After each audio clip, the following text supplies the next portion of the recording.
bring in the president of the American Enterprise Institute right now. Arthur Brooks is with us here on set. And Arthur, it's good to see you. Nice to see you, Maria. Thank you so much for joining us. So we've been having a great discussion this morning, actually, about trade, about the dollar, about jobs.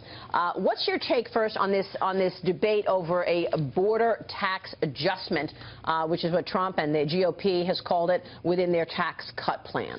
Well, when you hear about something called a border adjustment tax, your hackles immediately go up if you're a free enterprise person, because it sounds like a tariff.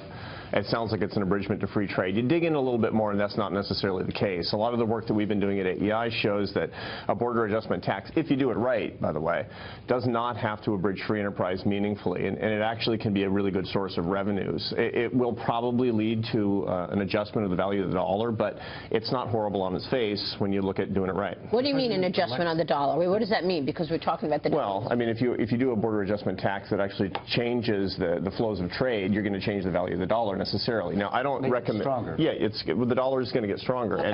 and I recommend that we not try to manipulate that manually. I mean, that's what other countries do and get in trouble. Right. That's actually how they try to sell the border adjustment tax to companies and industries like retail and oil companies that import a lot of goods, that if you have the value of the dollar rise, then those imports, it works out to their advantage because those imports will come. Yeah, no, exactly. I mean, the biggest problem, of course, is how long it takes for the dollar to adjust. Does it happen overnight? Does it get priced in before the policy even goes into effect? Does it take 5 years? I mean, that makes a big difference. Well, just the expectation of growth has the dollar up by 5% since the election, 25% just in the last couple of years. We have a president who says he doesn't want the dollar too strong. He says the dollar's too strong. Well, said that today. I got it. No, I got it. And the reason for that is exactly because he sees trade in the context of a world where China is eating up a bigger and bigger portion of the American trade deals going around the world, and they do, some people believe, manipulate the currency. And so the question is, what should the United States do in response? And the answer is certainly not to try to devalue the American currency manually. Can the United States achieve 4% growth again? We've been stuck at 2% growth for this entire post-recession period. Is it practical to think that we can get up to a 4% growth rate on a sustained basis? For a couple of years at least, it is absolutely possible, but that shouldn't be the main objective that we have. And I love growth. I'm an economist. I've got the cult of growth for sure. But the biggest problem that we have is not that we have only 2.5% growth in this country. Is that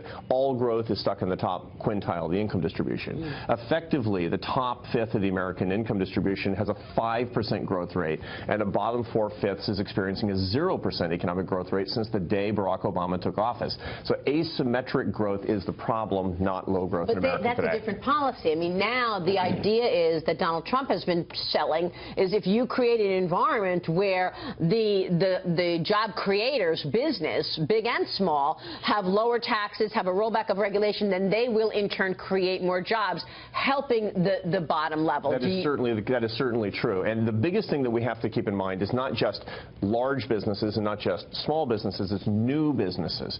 100% of the job creation, or net job creation over the past 8 years, has come from businesses that are 5 years old or less. So you have to think about the ecosystem, which is easy to start organizations. And by the way, not just software firms and biotech firms. It's people who are putting gutters on houses. What can we do to create entrepreneurship at every single level, all the way through the income distribution, and then we'll see the country come back. Do you, for a president-elect, soon-to-be president, who is so unpredictable, can he bring predictability and certainty to doing business in this country? Well, the one thing that's predictable about Donald Trump so far is that he's completely unpredictable. And but that's not good if you want to operate a business or even start one. Yeah.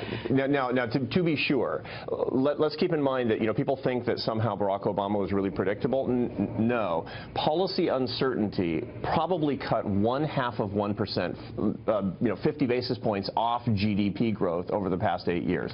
There's been a ton of policy uncertainty because we didn't know what presidential orders were going to come down in a completely undemocratic way that was going to change the regulatory environment. So no matter what Donald Trump tweets, it's unlikely he's going to be more unpredictable than the Obama administration.